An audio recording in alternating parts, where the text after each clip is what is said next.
Kod lažnih optužbi može se raditi o dvije vrste. Prva vrsta je optužba koja je rezultat nesporazuma. Ukoliko je o takvoj optužbi riječ, odmah iznesite sve argumente i činjenice kako bi raščistili zbrku. Držite se realiteta. Osoba koja vas je optužila, ako ima imalo poštenja, uvažit će istinu i sve će biti jasno, a optužba odbačena. U tom slučaju, vi ćete ju vjerovatno oprostiti. Druga vrsta lažne optužbe je ona koja je namjerna, moglo bi se reći gotovo pa zlonamjerna. Kad se radi o nečem takvom, a vi ćete to jednostavno prvi znati jer znate da nešto niste učinili, dobro je prvo sagledati koji su motivi onih koji tako napadaju. Postoje ljudi koji ne znaju kako pozitivno funkcionisati i napajati svoju dušu zdravom energijom. To su ljudi niskog samopouzdanja, nerijetko s kompleksima, a ponekad su i bez kućnog odgoja, a uglavnom nas iscrpljuju ili čine negativnima, mijenjajući tako naš dobar osjećaj življenja. I to je također vrsta energetskog vampirizma. Njihov glavni motiv u tome gotovo je uvijek zavist. Ona može biti fino upakovana i odlično prikrivena, tako da je možete uočiti tek u situacijama koje su otvorene ili kad maske padaju.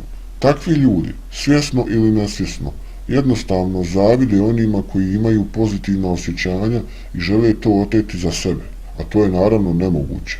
Ukoliko to nije moguće, onda gledaju da barem unište ili smanje pozitivne dobre osjećaje u drugima. Imajte ovo na pameti.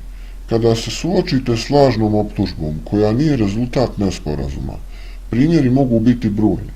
Od direktnog napada preko raznih zakulisnih igara pa sve do manipulativnih podmetanja preko drugih u kojim vi možete biti žrtva.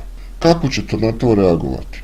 Vjerovatno će vas prvo obuzeti bijes, ali važno je sačuvati živce i ostati miran. Tek u miru moći ćete ispravno sagledati sve činjenice i odlučiti šta dalje.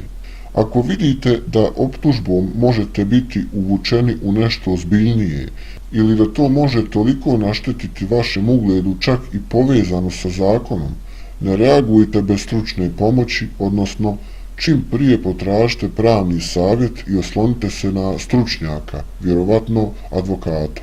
Ako se ipak radi o lažnoj optužbi koja ide na vaš račun, a povezana je s vašim životom, odnosima, općenito nečim privatnim ili poslovnim, što ne mora biti direktno povezano sa zakonom, ali vas povređuje bilo osobno, bilo javno, također morate prvo vratiti svoj mir. Kad ste se smirili, prvo razmislite od kuda puše vjetar, odnosno da li znate ko je krivac, ko je lansirao optužbu ili ko je složio cijelu stvar da vi ispadnete krivi. Potom ne ulazite u dublje analize karaktera ili motiva te osobe.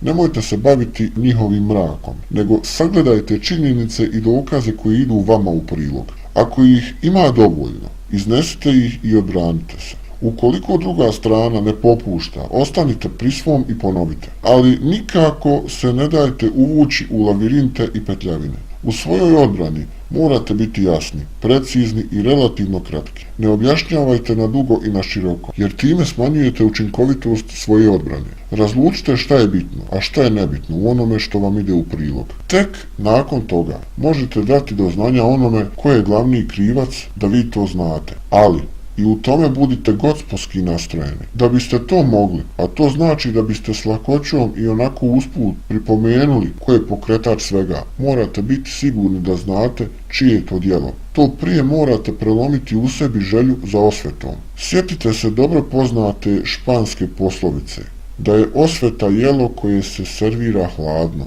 Pritom ne mislimo da se trebate nekom osvećivati, ali ako znate i želite ukazati na to da vi znate ko je kreator ili pokretač optužbe, imate na to pravo, te to učinite na fin i pravedan način. Samo takvim pristupom osoba koja vam je zakuhala osjećat će se koliko toliko postiđeno. Ukoliko podlegnete iskušenju i izravno je napadnete, ući ćete u rat u kom nema pobjednika. Potrošit ćete se, a druga strana će se nahraniti vašom, tada otpadnom energijom. Njima je i ta dobra, premda im je poslastica ona zdrava, pozitivna energija. Stoga, u svakom slučaju, ostanite mirni. Kad se radi o situaciji u kojoj nikako ne možete saznati ko vam je podmetnuo, Ne zamarajte se takvom istragom, nego se fokusirajte na sve ono što vam može koristiti u odbrani i što će vam vratiti ugled ili samopouzdanje. Vjerujte tada da će istina kad tad isplivati na vidjelo. Uglavnom se to tako i dogodi i to onda kad vam više nije stalo do otkrivanja krivca. On se posle sam razotkrije. Istina je da je pravda spora, ali ipak dostižna i da na kraju priče svako dobije svoju porciju kolača. Ponekad se, mada rijetko, zna dogoditi da se nikakvim argumentima ili dokazima ne možete odbraniti. Tu se radi o takvim smicalicama koje samo bolesni um može servirati. Šta vam tada preostaje? Zapamtite da uvijek preostaje istina. U tom slučaju, vi jednostavno iskreno, opet treba ostati smiren jer će vam takvima više vjerovati nego da ste bijesni. Recite istinu.